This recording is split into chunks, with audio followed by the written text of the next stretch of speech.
नमस्कार, मैं हूं अमित शर्मा। हमारे खास कार्यक्रम जनता सरकार में बात करेंगे सत्ता के सिंहासन से लेकर जनता के सरोकारों तक।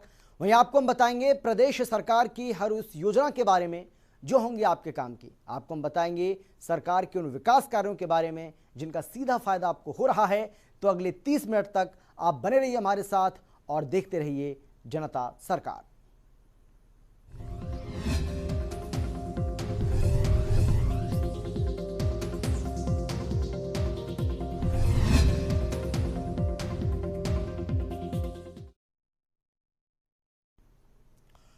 चंडीगढ़ में सीएम मनोहर लाल की अध्यक्षता में नई शिक्षा नीति को लेकर बैठक हुई, जहां प्रदेश के शिक्षा मंत्री कंवरपाल गुर्जर समेत विभाग के सभी अधिकारी मौजूद रहे।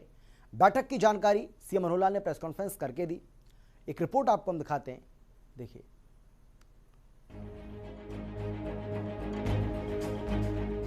नई शिक्षा नीति को लेकर चंडीगढ़ में बैठक का आयोजन किया गया, जिसकी अध्यक्षता हरियाणा के मुख्यमंत्री मनोहर लाल ने की। बैठक में हरियाणा की शिक्षा मंत्री कंवरपाल गुर्जर समेत शिक्षा विभाग के सभी अधिकारी मौजूद रहे। वहीं सीएम मनोहर लाल ने प्रेस कॉन्फ्रेंस कर बैठक की जानकारी दी। इस दौरान उन्होंने बताया कि देश भर में एजुकेशन पॉलिसी को लागू किया जाना है और ऐसे में नई शिक्षा नीति को लेकर बैठकों का दौर जारी है। 2 दिन पहले भी बैठक हुई है। सीएम मनोहर लाल ने कहा कि 2025 तक नई शिक्षा पॉलिसी को लागू कर दिया जाएगा, जबकि टारगेट 2030 का है, लेकिन 5 साल पहले ही इसे हरियाणा में लागू किया जाएगा। देश भर में नई एजुकेशन पॉलिसी, इसका एक डॉक्यूमेंट केंद्र सरकार ने जारी कर दिया हुआ है। उसके ऊपर सभी प्रदेश सरकारें कैसे काम करना है और क्या क्या अपने यहाँ परिवर्तन करने हैं, उसके ऊपर एक चिंतन बैठक लगातार शिक्षा विभाग की चल रही है। 2 दिन पहले भी विभाग के लोगों ने अपने लेवल पर मीटिंग की थी। आज जितने भी शिक्षा विभाग से जुड़े हुए डिपार्टमेंट हैं, चाहे वो हायर एजुकेशन है, स्कूल एजुकेशन है, टेक्निकल एजुकेशन है, उन सब लोगों ने जो कुछ चिंतन किया था उसके ऊपर एक रिव्यू मीटिंग आज रखी थी। और बहुत से परिवर्तन ऐसे नई एजुकेशन पॉलिसी के हिसाब से जो हो रहे हैं, उसके काफ़ी पहलू तो हमने पहले कर लिए हैं। कुछ और अभी निकट भविष्य में, कुछ शॉर्ट टर्म में, कुछ एक मिडिल टर्म के नाते से, कुछ लॉन्ग टर्म के नाते से जो प्रोजेक्ट बनाए गए हैं, हमें लगता है कि 2025 तक हम न्यू एजुकेशन पॉलिसी अपने आप पूर्ण रूप से लागू कर देंगे। हालांकि देश भर में इसका टारगेट 2030 रखा गया, लेकिन हम 5 साल पहले ही इस पॉलिसी को लागू कर देंगे। वहीं सीएम मनोहर लाल ने कहा कि शिक्षा नीति में रिसर्च के नाते से भी बहुत सी चीजें की गई हैं। 2 यूनिवर्सिटी में KG to PG के लिए तैयारी की गई है, जिसके तहत कुरुक्षेत्र और रोहतक यूनिवर्सिटी को चुना गया है और हरियाणा शिक्षा का हब बन सके, ये प्रयास है। बचपन 3 साल से लेकर के और हायर एजुकेशन के लेवल तक एक बहुत ही समन्वय तरीके से और सारी एजुकेशन को किस प्रकार दिया जाए ताकि एजुकेशन रोजगार परक बने, संस्कार क्षम बने। और एजुकेशन में रिसर्च के नाते से भी बहुत चीज़ें जोड़ी गई हैं ताकि हर समय होने वाले जो युगांतकारी परिवर्तन होते हैं उनको शिक्षा क्षेत्र के अंदर कैसे कैसे जोड़ दिया जाए। तो ऐसी बहुत सी चीज़ें की गई हैं। नए पहलू के नाते से अभी 2 यूनिवर्सिटीज़ में, कुरुक्षेत्र यूनिवर्सिटी और रोहतक यूनिवर्सिटी, उसके अंदर KG to PG ऐसी शिक्षा का प्रचलन करने के लिए भी हमने निर्णय लिया है। और जहाँ तक प्राइवेट एजुकेशन और सरकारी एजुकेशन है, मिल करके और इस प्रकार का एक एजुकेशन का सिलसिला आगे बढ़ाएं ताकि शिक्षा क्षेत्र के अंदर हरियाणा का नाम आगे बढ़े और हरियाणा जो है शिक्षा का हब बन सके। इस प्रकार की सारी योजना हमारे जितने डिपार्टमेंट है वो सब और हायर एजुकेशन काउंसिल, जिसके चेयरमैन हमारे BK कुठियाला जी हैं, इन लोगों ने मिल करके इसके चीज को आगे बढ़ाने के लिए सारे प्रयत्न किए हैं। वहीं उन्होंने कहा कि प्रारंभिक अवस्था से 3 साल के बाद बच्चों को स्कूल एजुकेशन से जोड़ा जाए, ये नई शुरुआत है। इसके लिए 4000 प्लेवे की घोषणा की थी, जिनमें से 1000 तैयार हो चुके हैं। यानी बिल्कुल प्रारंभिक जिसको कहना चाहिए अवस्था से 3 वर्ष के बाद ही स्कूल एजुकेशन के साथ बच्चों को जोड़ दिया जाए। पहले 5 वर्ष और 6 वर्ष के बाद जोड़ा जाता था, लेकिन अब 3 से 5 के जो अभी तक आंगनवाड़ी में बच्चे पढ़ते थे उनको भी स्कूल एजुकेशन के साथ जोड़ा जाए। और इसके लिए हमने अभी जो प्लेवे स्कूल्स, 4000 प्लेवे स्कूल्स का जो घोषणा की थी, 1000 प्लेवे स्कूल तो बन चुके हैं। इसको इस वर्ष 1000 स्कूलों को चालू करेंगे, आगे फिर 4000 का टारगेट हम पूरा करेंगे। वहीं मुख्यमंत्री ने कहा कि समन्वय करके मल्टीपल कोर्स को एक साथ जोड़ा जाएगा। आर्ट्स से साइंस में जाना हो तो मल्टीपल साइड से व्यक्ति का विकास हो सकता है। इसका हर शिक्षा क्षेत्र के अंदर कोर्सेज का कैसे समन्वय हो। अभी तक डिवाइडेड एक जो सिस्टम चलता था कि टेक्निकल एजुकेशन अलग है तो साइंस एजुकेशन अलग है तो आईटी के एजुकेशन अलग है। अब शिक्षा चाहे कॉलेज है चाहे यूनिवर्सिटीज़ हैं, समन्वय करके शिक्षा के मल्टीपल जो कोर्सेज हैं उनको एक साथ जोड़ करके किया जाए, एक एक सब्जेक्ट की बजाय मल्टीपल जो सब्जेक्ट्स हैं, ताकि मनुष्य का ओवरऑल विकास होना चाहिए। वरना किसी एक फील्ड में जब नौजवान पढ़ाई करके और उस दिशा में चल पड़ता है तो उसको दूसरे विषयों का ज्ञान नहीं होता है। अभी मान लो कोई आर्ट्स पढ़ने लग गया तो आर्ट्स में जा करके एमए कर सकता है, इससे ज़्यादा नहीं।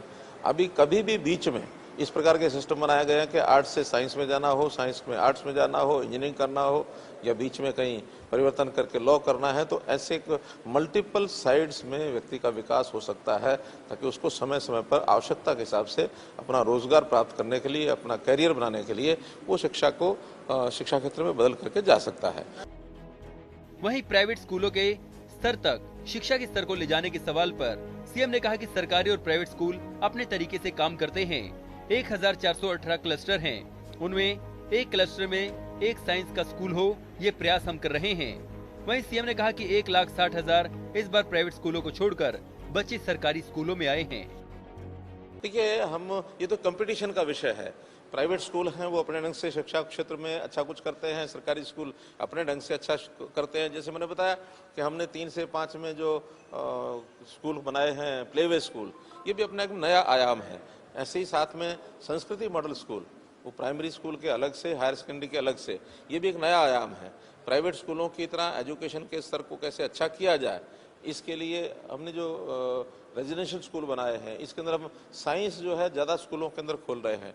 अभी तक साइंस के ऊपर उतना आकर्षण जितना होना चाहिए था वो नहीं था, लेकिन अब हर एक जो 1418 हमारे क्लस्टर्स हैं, उन क्लस्टर्स में एक क्लस्टर में एक साइंस का स्कूल ज़रूर हो, ऐसी हमने योजना बनाई है। तो शिक्षा के स्तर को कैसे ऊंचा किया जाए, उसकी गुणवत्ता को कैसे बढ़ाया जाए, अब सरकारी स्कूलों में भी प्राइवेट स्कूलों से ध्यान ज़्यादा दे रहे हैं।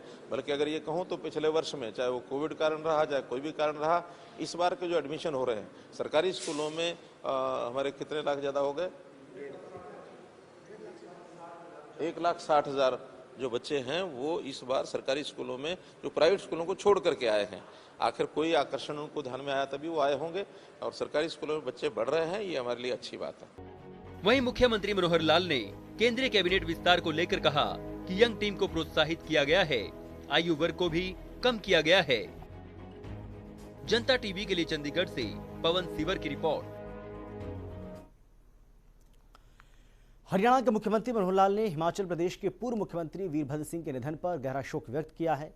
वीरभद्र सिंह 87 साल के थे और लंबी बीमारी से जूझने के बाद आज सुबह उन्होंने अंतिम सांस ली। सीएम मनोहर लाल ने एक शोक संदेश में कहा है कि वरिष्ठ राजनेता और पूर्व केंद्रीय मंत्री, देवभूमि हिमाचल प्रदेश के पूर्व मुख्यमंत्री वीरभद्र सिंह जी का निधन देश के लिए एक अपूर्णीय क्षति है।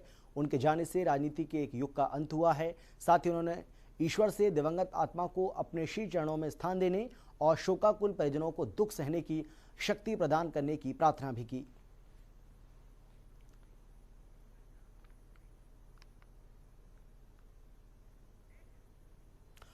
अंबाला में सूबे के गृह और स्वास्थ्य मंत्री अनिल विज ने कई मसलों को लेकर अपनी प्रतिक्रिया दी। इस दौरान उन्होंने कांग्रेस के नेता रणदीप सुरजेवाला के ट्वीट का जवाब दिया है, तो वहीं पंजाब कांग्रेस में चल रही खींचतान पर भी बयान दिया। साथ ही आंदोलन और प्रदेश में चल रही वैक्सीनेशन ड्राइव को लेकर भी अपनी राय रखी। हरियाणा के गृह एवं स्वास्थ्य मंत्री अनिल विज ने अंबाला में कई मुद्दों पर अपनी प्रतिक्रिया दी।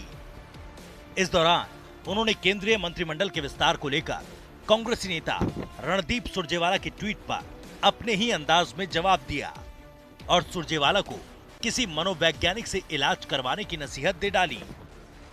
अनिल विज ने सुरजेवाला को नकारात्मकता से ग्रसित व्यक्ति करार दिया। सुरजेवाला जी नकारात्मकता से ग्रसित हैं। मंत्रिमंडल बनाना, विस्तार करना प्रधानमंत्री का प्रेरोगेटिव है। और आज सुरजेवाला जी बोल रहे हैं जब इनकी सरकारें रही तो कितनी बार बदले गए, कितनी बार हटाए गए। तब इनको ज्ञान नहीं था, तब इनको चेतना नहीं आई। आज हर बात पे कमेंट करना भी एक बीमारी होती है और सुरजेवाला जी उस बीमारी से ग्रसित हैं। इनको अपना ठीक ठाक किसी मनोवैज्ञानिक से इलाज करवाना चाहिए। वहीं पंजाब कांग्रेस की कलह पर भी हरियाणा के गृह मंत्री अनिल विज ने कहा कि क से कांग्रेस और क से ही कलह है, फिर चाहे वो पंजाब हो, हरियाणा हो या कोई और प्रदेश, ये तो कांग्रेस में चलता ही रहेगा क्योंकि अब कांग्रेस टूटने की कगार पर है। का से कांग्रेस, का से कलह, तो फिर चाहे वो पंजाब हो, चाहे हरियाणा हो या कोई और प्रदेश हो, ये तो अब कांग्रेस में सब जगह पर चल ही रहा है और ये चलेगा क्योंकि कांग्रेस टूटने के कगार पर है। वहीं दिल्ली एनसीआर की सीमाओं पर चल रहे आंदोलन को लेकर अनिल विज ने कहा, आंदोलनकारी अपना आंदोलन कर रहे हैं, सरकार ने उसका कभी ऐतराज नहीं किया, लेकिन आंदोलनकारियों की वजह से किसी को अपने कार्यक्रम स्थगित करने पड़े तो वो भी ठीक नहीं। देखिए, किसान अपना आंदोलन करें, हमने उसका कभी एतराज नहीं किया, लेकिन किसानों के कारण बाकी सारे पार्टियां अपने प्रोग्राम स्थगित कर दें, रद्द कर दें, कैंसिल कर दें, वो भी ठीक नहीं है। बीजेपी अपना प्रोग्राम कर रही है और बीजेपी ने घोषणा करी है और बीजेपी करेगी। वहीं गृह एवं स्वास्थ्य मंत्री अनिल विज ने बताया, प्रदेश में लगातार वैक्सीन आ रही है और जुलाई महीने में लगभग 25 लाख टीके लगाए जाएंगे। नहीं, वो एक दो दिन की बात थी। वैक्सीन हमें आ रही है, हमें कमिटमेंट हो गई है और वैक्सीनेशन लगभग 25 लाख टीके जो हैं हम जुलाई माह में लगाएंगे, हमें इसकी कमिटमेंट हुई होगी। जनता टीवी के लिए अंबाला से कृष्ण बाली की रिपोर्ट। फरीदाबाद से बीजेपी के सांसद और केंद्रीय राज्य मंत्री कृष्णपाल गुर्जर को मोदी सरकार में नई जिम्मेदारी मिली है।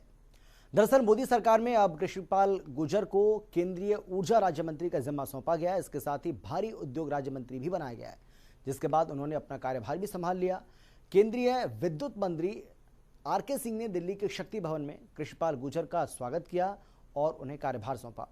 आपको बता दें कि पहले कृष्णपाल गुर्जर सामाजिक न्याय एवं अधिकारिता राज्य मंत्री थे। मंत्रिमंडल का विस्तार हो गया है। केंद्रीय राज्य मंत्री कृष्णपाल गुर्जर हमारे साथ बात करने के लिए मौजूद हैं, अपना कार्यभार भी जो है संभाल चुके हैं। सर, इस बार मंत्रिमंडल का विस्तार हुआ, युवा चेहरे भी जो है देखने को मिल रहे हैं, आपको जो है 2 मंत्रालय सौंपे गए हैं, पहले तो किस तरीके से इसको देख रहे हैं? देखिए, ये मंत्रिमंडलों में हमेशा विस्तार भी होते रहते हैं और परिवर्तन भी होते रहते हैं, ये कोई पहली बार नहीं है। आदरणीय मोदी जी के नेतृत्व में आप सब जानते हैं पिछले 7 साल से देश प्रगति के पथ पर बहुत तेजी से आगे बढ़ा है। दुनिया में देश की पहचान बनी है, देश एक शक्ति के रूप में उभर रहा है। इसलिए समय समय पर कामों को बदलते रहना, काम करते रहना प्रधानमंत्री जी की अपना अधिकार क्षेत्र है। सर, 2 मंत्रालय हैं, एक मिनिस्ट्री ऑफ पावर है और उसके साथ साथ हैवी इंडस्ट्रीज भी है। कितनी चुनौती जो है मान रहे हैं, किस तरीके से जो कार्य प्रणाली है वो रहने वाली है? कहीं ना कहीं कहा जा रहा है कि अब जो पूरी तरीके से चेंज है वो जो है मोदी मंत्रिमंडल में किया गया है। देखिए, हम सब गीता के संदेश पर चलने वाले लोग हैं। गीता में कहा गया है कर्म करो,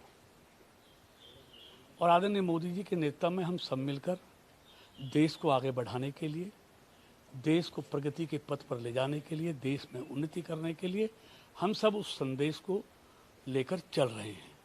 और सबका साथ, सबका विकास और सबका विश्वास, ये मोदी सरकार का मूल मंत्र है और वही हमारे लिए आगे बढ़ने का, काम करने को हमको प्रेरणा देता है। सर, एक अंतिम प्रश्न, आप फरीदाबाद से हैं, हरियाणा से हैं, किस तरीके से देख रहे हैं कि आप लगातार मोदी मंत्रिमंडल में जो है बने हुए हैं, कितनी बड़ी अचीवमेंट कहें या फिर कितनी बड़ी जो चुनौती है वो इसको देख रहे हैं? देखिए, ऐसा है, मैं आभारी हूँ अपने नेतृत्व का, आदरणीय मोदी जी का, जिन्होंने मुझ जैसे कार्यकर्ता पर ये विश्वास कायम रखा है।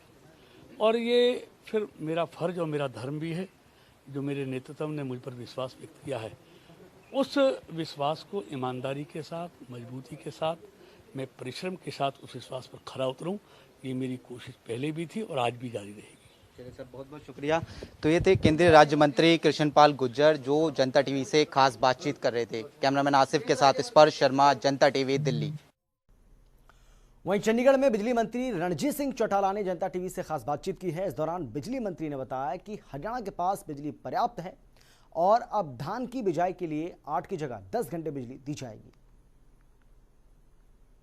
हरियाणा में धान की रोपाई का सीजन जारी है और ऐसे में हरियाणा सरकार ने, हरियाणा के मुख्यमंत्री मनोहर लाल ने जो किसान हैं जो धान की रोपाई कर रहे हैं, धान की बिजाई कर रहे हैं, उनको एक बड़ी राहत दी है। इस पर बातचीत करने के लिए मेरे साथ हरियाणा के बिजली मंत्री चौधरी रणजीत सिंह चौटाला हैं।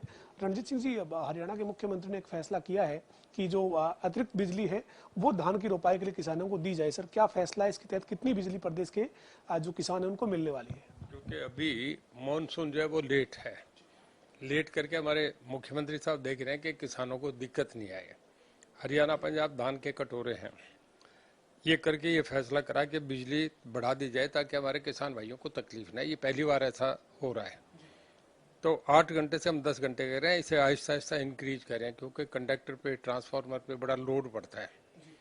तो जो पैडी वाला एरिया है उसी में हम 8 से 10 घंटे कर रहे हैं। जैसे ही पहली मानसून आ जाएगी, उस मानसून के आने के बाद फिर इसे हम विड्रा कर लेंगे क्योंकि फिर तो रिलीफ मिल जाता है, एक कंफर्ट लेवल हो जाता है, लोगों को दिक्कत नहीं आती। तो ये अभी धान करके ही पैडी के एरिया के लिए हम कर रहे हैं और 8 से 10 घंटे कर रहे हैं। यानी सर, प्रदेश में जो धान की बिजाई का क्षेत्र है, चाहे करनाल कुरुक्षेत्र है या सिरसा का रानिया विधानसभा, आपका जो क्षेत्र रानिया है और जींद में भी काफी बेल्ट है, जितने ये है कुरुक्षेत्र, अम्बाला, करनाल, इसके बाद अब तो पलवल एरिया में भी है। अब तो काफी एरिया में धान होने लग गया। फतेहाबाद में भी है, सिरसा में भी है, रानिया में भी है। तो जहाँ जहाँ पैडी का जींद में भी है, उस जगह सब जगह हम इसको कर रहे हैं। नारनौल साइड वगैरह हिसार में भी है। काफी लंबा चौड़ा पैडी एरिया है जिसमें 8 से 10 घंटे कर रहे हैं। पर जैसे ही पहली बरसात आ जाए, क्योंकि मानसून अब के डिले है, तकरीबन कई बार तो लास्ट जून में ही आ जाती है, कई बार फर्स्ट वीक में तो आते ही आती है। अब के ये अंदाजा है कि 10 तारीख के आसपास आएगी। तो ये करके सीएम साहब ने कदम उठाया तो लोगों में बड़े रिएक्शन आए हैं। कल से बड़े अच्छे आए हैं, लोगों के बहुत पॉजिटिव रिएक्शन आए कि साहब ये बहुत बढ़िया काम कर दिया। भूपेंद्र सिंह हुड्डा जो नेता विपक्ष हैं वो एक आरोप लगातार लगा रहे हैं कि पावर कट जो है वो प्रदेश में लग रहे हैं, बिजली की उपलब्धता जो है वो सरकार के पास नहीं है, 24 घंटे बिजली देने की सरकार बात कर रही है। ये हरियाणा में इस वक्त कितनी बिजली उपलब्ध है सर? कोई कमी है क्या कहीं बिजली की? देखिए, अपोजिशन के रोल में वो जो कोई कहे वो उनकी बात है, पर अगर कोई किसी चीज की जस्टिफिकेशन करे तो मैं बिल्कुल नहीं मानता। हरियाणा में अब तक, जब से हरियाणा बना है तब, कल हमारी 12,125 मेगावाट थी जो कि रिकॉर्ड है। पूरे देश में 2 लाख मेगावाट बिजली की खपत थी। हरियाणा से हम अगर यूपी का कंपैरिजन करें तो हमसे 8 गुना बड़ी स्टेट है। हमारे 10 एमपी, उनके 80 एमपी हैं। जब हम पूरे देश का देखें 2 लाख, तो हरियाणा का बहुत बड़ा शेयर है, 12,125। और कहीं भी कोई ब्रेक नहीं। पंजाब में हालत देखें, दूसरी सीटों में देखें, हमारे तो बिल्कुल ही कोई प्रॉब्लम ही नहीं है। और हमें एक्स्ट्रा भी हमारी पानीपत की थर्मल की 1 विंडो भी खाली है, जब चाहे हम उठा लें, पर हमें बार सस्ती मिल रही है। अब हम ये कल हमने 1000 मेगावाट 315, 317 पे हमें मिली है। तो पावर कोई इश्यू है नहीं, ना कभी कमी है। ये हो जाता है कि गर्मी में लोड ज्यादा है, ट्रांसफार्मर हो जाता है, टेक्निकल फॉल्ट हो जाता है, पर वो तो एक आधे घंटे 20 मिनट के लिए होता है, रिमूव हो जाता है। अंतिम सवाल है सर, साथ ही विपक्ष का यह भी आरोप है कि जो ट्यूबवेल कनेक्शन दिए जाने का जो मुद्दा है उस पर सरकार बार बार नीति बदल रही है। कोई नीति में बदलाव तो नहीं है सर? जो आपकी पहले नीति है? कोई बदलाव नहीं है। देखिए, सेंट्रल गवर्नमेंट ने एक फैसला कर दिया, डार्क जोन खत्म कर दिया। उसके लिए डार्क जोन की परिभाषा थी, उसमें हमने ये करा कि कुछ लोगों का ये था कि पैडी वाले एरिया में भी है, तो इस पे भी सीएम साहब ने एक फैसला कर दिया कि 100 फुट से नीचे उस पे सब पे उसका माइक्रो इरिगेशन का कंपलसरी कर दिया जाए, ताकि हमारा एक ही सोच है कि पानी बिल्कुल ही खत्म ना हो जाए। कल को 20 साल बाद लोगों को पानी नहीं मिले तो ऐसी स्थिति नहीं आए। ये करके, और बाकी ये कोई इशू है नहीं, ना कोई ट्यूबवेल के मामले में एक पार्टी को दिया गया था, उनका थोड़ा डिले वाइज करके हम उनका कैंसिल कर रहे हैं। अब सर्कल वाइज दे रहे हैं। अगले 6 महीने में मैं समझता हूँ काफी कुछ हम ट्यूबवेल का कर जाएंगे, कंप्लीट कर जाएंगे। बातचीत करने के लिए हमारे साथ बिजली मंत्री चौधरी रणजीत सिंह चौटाला थे, जिन्होंने प्रदेश में जो बिजली व्यवस्था है उसकी जानकारी दी है। रणजीत सिंह का कहना है कि पावर कट विभाग की तरफ से, सरकार की तरफ से नहीं है। अगर कोई टेक्निकल दिक्कत है तो हो सकता है कि थोड़ी देर के लिए बिजली व्यवस्था प्रभावित होती हो। इसके साथ ही धान के जो किसान हैं, यानी धान की जो रोपाई बिजाई करने वाले किसान हैं, उनको मानसून के आने तक जो बिजली है, जो 8 घंटे सिंचाई के लिए ट्यूबवेल के लिए मिलती है, वो अब 10 घंटे दी जाएगी। वीडियो जर्नलिस्ट विजेंद्र सिंह के साथ पवन सिंह, जनता टीवी, चंडीगढ़। हरियाणा के गृह और स्वास्थ्य मंत्री अनिल विज ने जिला सूचना एवं जनसंपर्क अधिकारी धर्मवीर सिंह के लिखे और सुमेर पाल के गाए गीतों के सीडी को लॉन्च किया है, जिसके तहत वैक्सीनेशन अभियान और कोरोना से लोगों को जागरूक करने का काम किया जाएगा। उन्होंने कहा है कि कोरोना काल में सरकार के साथ साथ कई समाजसेवी संस्थाओं ने अपने अपने तरीके से लोगों को जागरूक करने का काम किया है। ऐसे में ये पहल काफ़ी सराहनीय है। इस मौके पर मौजूद DIPRO धर्मवीर सिंह ने बताया है कि गृह मंत्री अनिल विज ने इससे पहले भी जनहित के दृष्टिगत कोरोना जागरूकता गीत, विकास और व्यक्तित्व, विकास की दहलीज और ख्याल समेत कई गीत लॉन्च किए हैं। समय समय पर हमें गृह मंत्री अनिल विज का मार्गदर्शन मिलता रहता है। हरियाणा सरकार ने तुरंत प्रभाव से 4 SCS अधिकारियों के स्थानांतरण एवं नियुक्ति के आदेश जारी कर दिए हैं, जिसके तहत हरियाणा कर्मचारी चयन आयोग की सचिव ईशा कंबोज को हरियाणा कर्मचारी चयन आयोग के सचिव और हरियाणा शहरी विकास प्राधिकरण जगाधरी का संपदा अधिकारी नियुक्त किया है। इनके अलावा PGIMS रोहतक के अतिरिक्त निदेशक प्रशासनिक सुरेंद्र सिंह को कनीना का उपमंडल अधिकारी नियुक्त किया है। साथ ही आबकारी एवं कराधान विभाग के संयुक्त आयुक्त मयंक भारद्वाज को हरियाणा शहरी विकास प्राधिकरण करनाल का संपदा अधिकारी नियुक्त किया है, जबकि कौशल विकास एवं औद्योगिक प्रशिक्षण विभाग के संयुक्त निदेशक प्रशासनिक अमित कुमार को नगर एवं ग्राम आयोजना विभाग का संयुक्त निदेशक प्रशासनिक और इसी विभाग का उप सचिव नियुक्त किया है। हरियाणा विद्यालय शिक्षा बोर्ड ने अपने ओपन की 10वीं परीक्षा का परिणाम घोषित कर दिया है। इस परीक्षा का परिणाम 100% रहा। परीक्षा परिणाम बोर्ड वेबसाइट पर देखा जा सकता है। परीक्षा परिणाम की जानकारी हरियाणा विद्यालय शिक्षा बोर्ड के अध्यक्ष डॉक्टर जगबीर सिंह ने पत्रकार वार्ता के माध्यम से दी। आपको बता दें कि ये परीक्षा अप्रैल महीने में आयोजित करवाई जानी थी, लेकिन कोरोना महामारी के चलते परीक्षा आयोजित नहीं हो सकी। शिक्षा विभाग और हरियाणा सरकार के निर्देश के अनुसार ये परीक्षाएं रद्द कर दी गईं। परीक्षा परिणाम की जानकारी देते हुए बोर्ड के अध्यक्ष डॉक्टर जगबीर सिंह ने बताया है कि ओपन की 10वीं की कक्षा की परीक्षा 54,290 परीक्षार्थियों का परिणाम घोषित किया गया है, जिसमें 34,307 छात्र और 19,983 छात्राएं शामिल हैं। उन्होंने बताया कि इन परीक्षार्थियों का परिणाम 100% रहा है। बोर्ड अध्यक्ष ने कहा है कि परीक्षार्थियों का परिणाम सभी विषयों में न्यूनतम उत्तीर्ण अंक 33% दर्शाकर घोषित किया गया है। हरियाणा विद्यालय शिक्षा बोर्ड ओपन की परीक्षाओं का आज परीक्षा परिणाम घोषित कर रहा है। कोविड महामारी के कारण से ये परीक्षाएं संपन्न नहीं हो पाई थी। 10वीं की परीक्षा रद्द कर दी गई थी ओपन की, आज उसका परीक्षा परिणाम घोषित किया जा रहा है। सेकेंडरी मुक्त विद्यालय फ्रेश कैटेगरी परीक्षा का परिणाम 100% रहा। रीअपियर, CTP और STP और मर्सी चांस वाले परीक्षार्थियों का परिणाम भी 100% रहा। सभी विद्यार्थी बोर्ड की वेबसाइट पर आज 5 बजे से अपना परीक्षा परिणाम देख सकेंगे। सेकेंडरी मुक्त विद्यालय फ्रेश कैटेगरी जो थे 20,154 विद्यार्थी थे, जिसमें से 13,700 छात्र थे और 6,454 छात्राएं थी। इसी प्रकार रीअपियर, CTP और STP और मर्सी चांस के 34,136 परीक्षार्थियों ने परीक्षा देनी थी, जिसमें से 20,607 छात्र थे, 13,529 छात्राएं शामिल थी। उनका पास प्रतिशत 100% ही रहा। सेकेंडरी मुक्त विद्यालय फ्रेश कैटेगरी पूर्ण विषयों के परीक्षार्थियों का परिणाम सभी विषयों में न्यूनतम उत्तीर्ण अंक 33% दर्शाकर घोषित किया गया है। रीअपियर, CTP और STP वाले परीक्षार्थी जो पहले ही उत्तीर्ण विषयों में प्राप्त अंक औसत अंक मानते हुए, जो उनके विषय में अंक लिए हुए थे उन्होंने, उनको मानते हुए उसके बेस पर एक सब्जेक्ट का औसत मान के परिणाम। इसके अतिरिक्त जिन परीक्षार्थी जो एक से अधिक विषयों में फेल थे, उनके INA के प्रैक्टिकल के मार्क्स जो उनको पहले प्राप्त हुए थे, उन्हीं को मानते हुए और थ्योरी में जो उनका 80% हिस्सा था, जो 60%, 70% जो भी था, उसका 33% अंक देकर के उनको पास किया गया है। जिन परीक्षार्थी द्वारा आंशिक अंक सुधार और पूर्ण विषय अंक सुधार या अतिरिक्त विषय की परीक्षा देनी थी, उनकी परीक्षाएं 16 अगस्त से लेकर 15 सितंबर के बीच जो परीक्षाएं संपन्न होंगी उसके बीच में वो परीक्षा दे सकेंगे। इसी प्रकार जो परीक्षार्थी हमारे इस परीक्षा परिणाम से संतुष्ट नहीं है, वो परीक्षार्थी भी 16 अगस्त से लेकर 15 सितंबर के बीच में जो परीक्षाएं संपन्न होंगी उन परीक्षाओं को दे सकेंगे। हरियाणा सरकार ने ग्रुप सी और ग्रुप डी की नौकरियों के लिए आयोजित किए जाने वाले कॉमन एलिजिबिलिटी टेस्ट के लिए पंजीकरण करने की अंतिम तिथि बढ़ाकर अब 31 जुलाई 2021 तक कर दी है। राज्य सरकार ने फैसला लिया था कि हरियाणा कर्मचारी चयन आयोग के माध्यम से ग्रुप सी और ग्रुप डी की जो नौकरियां भरी जाएंगी, जिसके लिए एक कॉमन एलिजिबिलिटी टेस्ट लिया जाएगा, जिसके लिए www.regn.haryana.gov.in पोर्टल पर पंजीकरण करने के लिए पहले 30 जून 2021 अंतिम तारीख निर्धारित की गई थी, जिसको आज बढ़ाकर 31 जुलाई 2021 कर दिया गया।